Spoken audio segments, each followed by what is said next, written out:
Hey guys, welcome back to my YouTube channel. Today we're going to continue to beat that dead horse named the Nikon ZR. Disclaimer, I don't condone harming horses, whether they're dead or alive. I love horses, they're pretty. Don't hurt them. Don't even look at them. Hey, won't you pick it up a little bit faster? Hey, you know concrete dries better than plaster. Hey, won't you get me out of this disaster? Hey, it's the moment you've been waiting for.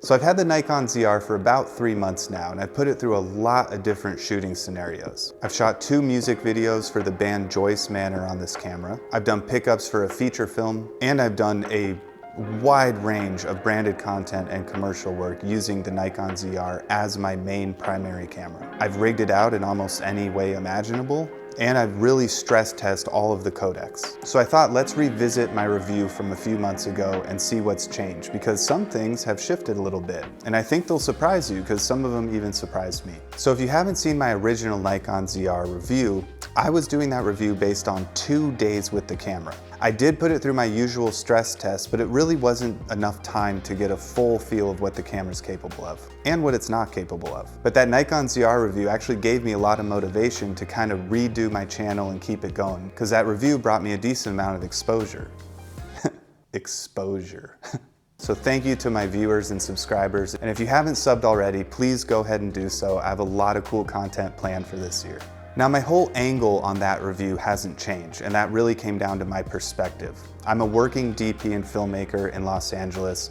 I've been on the most indie of sets all the way to the biggest sets, like HBO's Euphoria and cam mopping for Bradford Young. So my career has been pretty good to me and taken me on a lot of cool experiences. But that perspective is what I bring to these videos. So I'm not really reviewing these cameras as a content creator or a YouTuber, but more so a filmmaker. Will the Nikon ZR fit into my workflow of commercial and narrative filmmaking? Everything in this review will be through that perspective. So I'm going to try and simplify this and break it down into the top 5 things that I dislike about the camera and the top 5 things that I love about the camera, with some honorable mentions. So let's get into my dislikes. So some of these can kind of be swapped out, but I'm mostly going to things that I think are least important to things that I think are most important. So my number 5 dislike is just the overall quirkiness of the camera. This camera just has kind of a strange learning curve. I don't think the menu's complicated, but it is a lot to dig through. And it does kind of take a while to get this camera to a place where it has all the settings that I prefer. An example of that quirkiness is when you first buy it and you flip the screen out to maybe shoot yourself like I am right now, you can't work the screen. When you flip it out, you can't access the menu or anything like that. And that's because if you dig deep enough into the settings, there's some kind of self-shooting or vlogging mode that disables some of the screen functions when you flip it out. That's weird.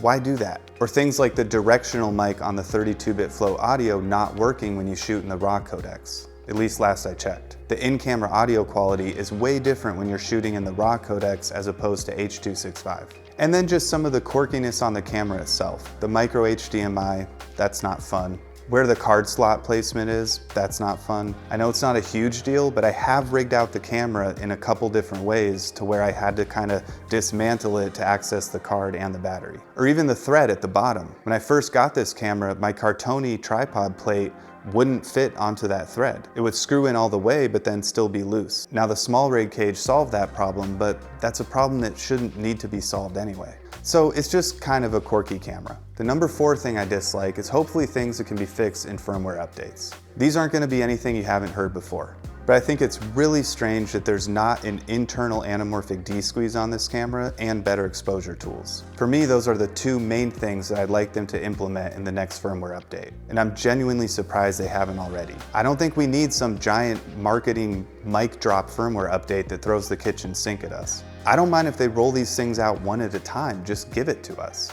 I don't even need custom anamorphic D-squeezing, just give us the big hits. 1.33, 1.5, 2.0. And I say this especially because the 4-inch screen is actually plenty good enough to monitor with anamorphic lenses. On a 3-inch screen, sometimes it can be a little too narrow and it's kind of hard to pull focus. But this screen is plenty good enough that they should absolutely have anamorphic D-squeeze in the camera so we can just run and gun and use the built-in screen to monitor our footage. I hate that anytime I use my anamorphic glass, I have to kind of weigh the pros and cons. Should I just use the monitor with an unsqueezed image? That's not really great. Well, then I should probably put a 7-inch monitor on the camera. Then I have to run power to that somehow. Should I put Sony batteries on the monitor? Or should I put the camera in the Cineback and then have a V-mount power everything?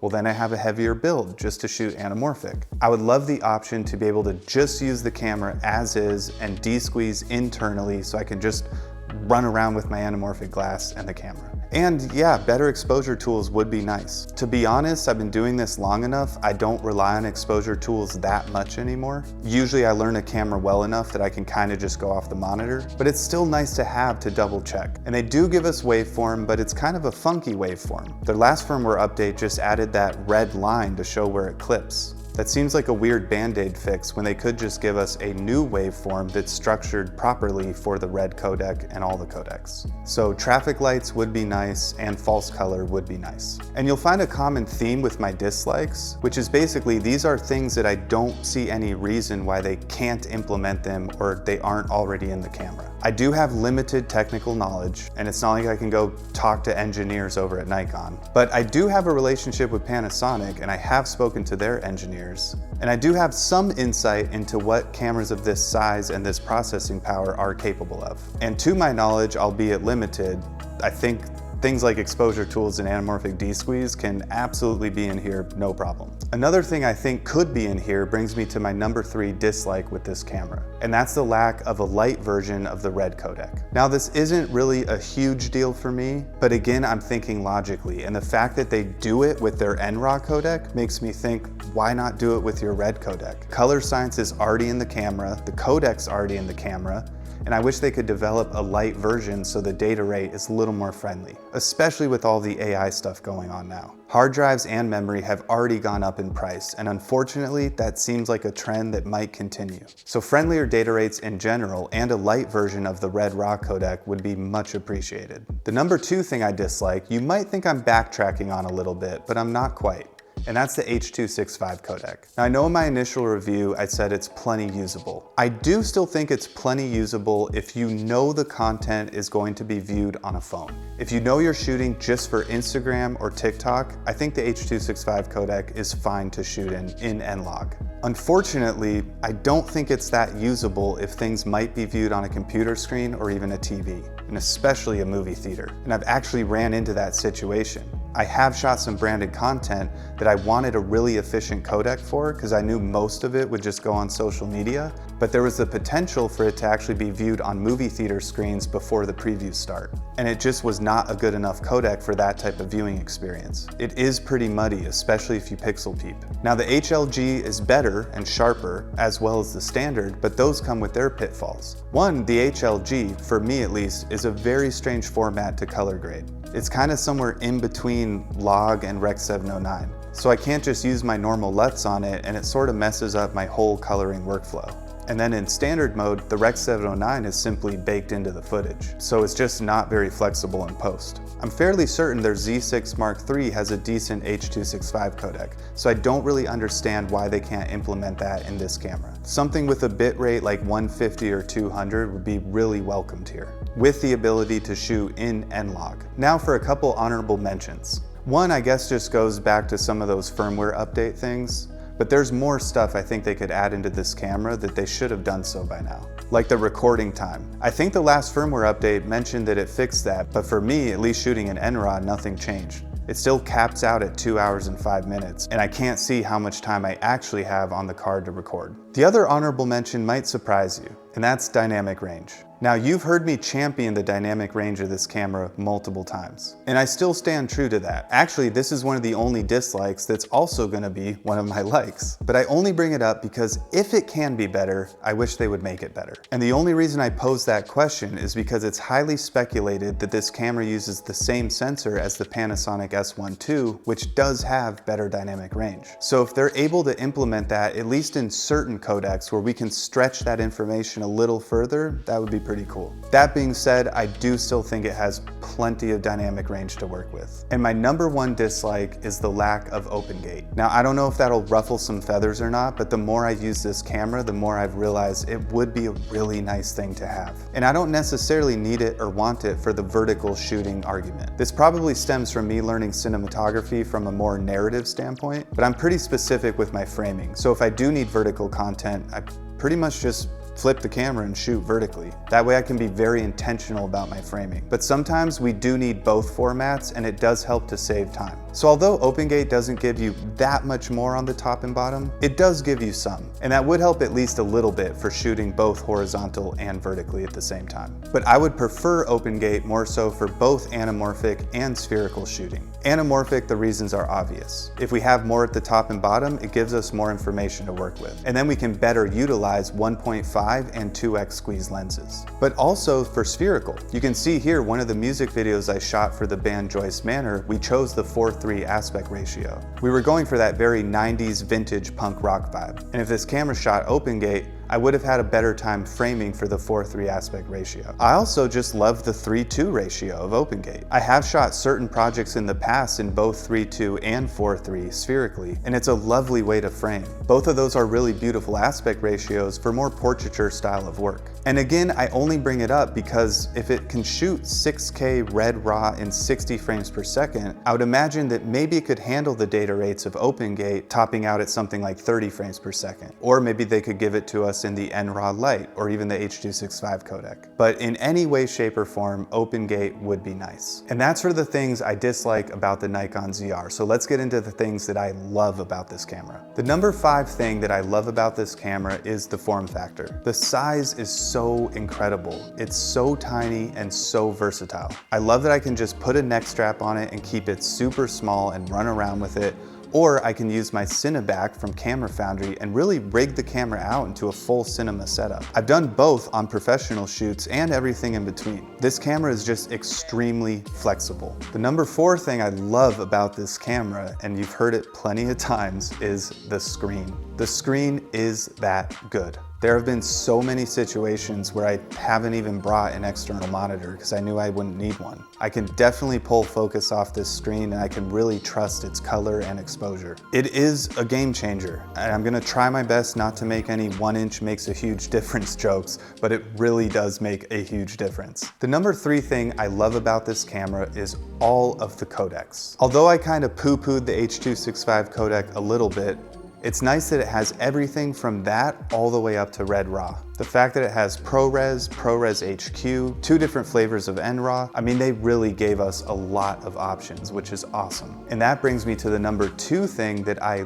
love dearly about this camera, and this one surprised me a little bit because I specifically never used it in my original review and didn't even mention it, and that's the NRAW. I think in my original review, I even said I'm not gonna show you guys any NRAW stuff because I don't see myself ever shooting in it. I was wrong. I've used NRAW a ton on this camera. I'm actually shooting on it right now. The reason I love it and the reason I use it often is, at least for the time being, it's kind of my H.265 codec workaround, because shooting NRAW in the light mode in 4K is actually a really manageable data rate on this camera. You can shoot for hours of that codec on a 1 terabyte card, and the image is superb. I think the Nikon color science is totally fine. It's very flexible in post, and the NRAW gives you that very resolute 6K downscaled to 4K image, or 6K if you're shooting in proper 6K. It's incredibly detailed, and in my opinion, it's the best way to get the most out of this camera for a very efficient codec.